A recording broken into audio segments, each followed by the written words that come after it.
নমস্কার সবাইকে বন্ধুরা, আজকে 20 অগাস্ট 2025 ইংরেজি ত্রিপুরা দর্পণ পত্রিকায় উঠে আসা একটি বিশেষ গুরুত্বপূর্ণ হেডলাইনের বিস্তারিত আলোচনা কি দেওয়া হয়েছে সেটা এখন আমরা দেখব।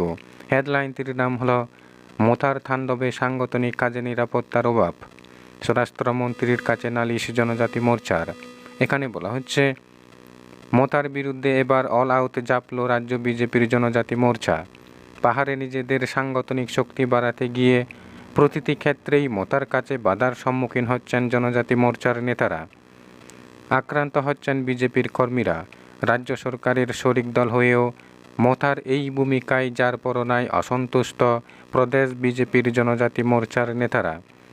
মঙ্গলবার তাই কেন্দ্রীয় স্বরাষ্ট্রমন্ত্রীর সঙ্গে দেখা করে মোথার বিরুদ্ধে একগুচ্ছ অভিযোগ জানালেন প্রদেশ বিজেপির জনজাতি মোর্চা।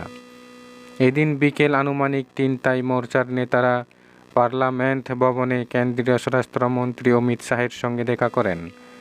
জনজাতি মোর্চার এই প্রতিনিধি দলে ছিলেন রাজ্য মন্ত্রিসভার সদস্য শান্তনা চাকমা, বিকাশ দেববর্মা, রামপদ জমাতিয়া সহ আরও বেশ কয়েকজন। প্রদেশ বিজেপির বর্তমান সভাপতি তথা রাজ্যসভার সাংসদ রাজীব ভট্টাচার্য এবং কেন্দ্রীয় মন্ত্রী পীযূষ গোয়েলও সেখানে উপস্থিত ছিলেন। কোনো রকম রাগ ডাক না রেখেই তীব্রামতার বিরুদ্ধে একের পর এক অভিযোগ তুলে ধরেন। সম্প্রতি প্রধানমন্ত্রীর মন কি বাত অনুষ্ঠানে মোথা কর্মীদের হামলা থেকে শুরু করে সমস্ত বিষয়ই কেন্দ্রীয় স্বরাষ্ট্রমন্ত্রীর কাছে তারা তুলে ধরেন। মোর্চা নেতাদের স্পষ্ট বক্তব্য, পাহাড়ে সাংগঠনিক শক্তির বিস্তারে বিজেপি যে কোনো ধরনের কর্মসূচি নিলেই সেখানে পেশি শক্তির আস্ফালন দেখায় মোথার কর্মীরা। গত এক বছরে টাকার জোলা, চরিলাম থেকে শুরু করে রাজ্যের বিভিন্ন অংশে মোথার আক্রমণে জনজাতি মোর্চার বহু নেতা ও কর্মী গুরুতর আহত হয়েছেন। বেশিরভাগ ক্ষেত্রেই শরিক দলের এই আক্রমণাত্মক মনোভাব মুখ বুজে সহ্য করা হয়েছে। স্বাভাবিকভাবেই দলের নিচুতলার কর্মীদের মধ্যে এর একটা বিরাট প্রভাব পড়েছে। মনোবল হারিয়ে ফেলেছেন বিজেপির জনজাতি মোর্চার তৃণমূল স্তরের কর্মীরা। কেননা রাজ্য বিজেপির নেতৃত্বাধীন সরকার থাকা সত্ত্বেও জনজাতি মোর্চার কর্মীদের সাংগঠনিক কাজের নিরাপত্তার বিষয়টি নিয়ে আশ্বস্ত করা যাচ্ছে না। আসারামবাড়িতে প্রধানমন্ত্রীর মন কি বাত অনুষ্ঠানে আক্রমণকারীদের অনেককেই এখনও গ্রেপ্তার করা যায়নি। যাদের গ্রেপ্তার করা হয়েছিল তাদের বিরুদ্ধেও রাজ্য প্রশাসন থেকে কোনো কঠোর ব্যবস্থা করা হয়নি।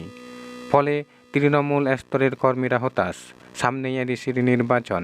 এই অবস্থায় কর্মীদের মনোবল চাঙ্গা করা না গেলে পাহাড়ে সাংগঠনিক কাজ করাই রীতিমতো দুরূহ হয়ে দাঁড়াবে।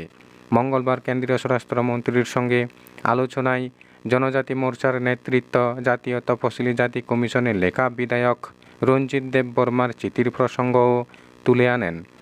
তাদের বক্তব্য, এই চিঠি প্রকাশ্যে আসার পর রাজ্যের সর্বত্র তুমুল আলোড়ন সৃষ্টি হয়েছে। মিশ্র জনবসতির এ রাজ্যে জাতি জনজাতিদের অধিকাংশই বিষয়টি মেনে নিতে পারেনি। জনজাতি মোর্চার নেতৃত্বের বক্তব্য, সুদীর্ঘকাল ধরেই এ রাজ্যে জনজাতি ও অনুপজাতিদের মধ্যে বিয়ের রেওয়াজ রয়েছে।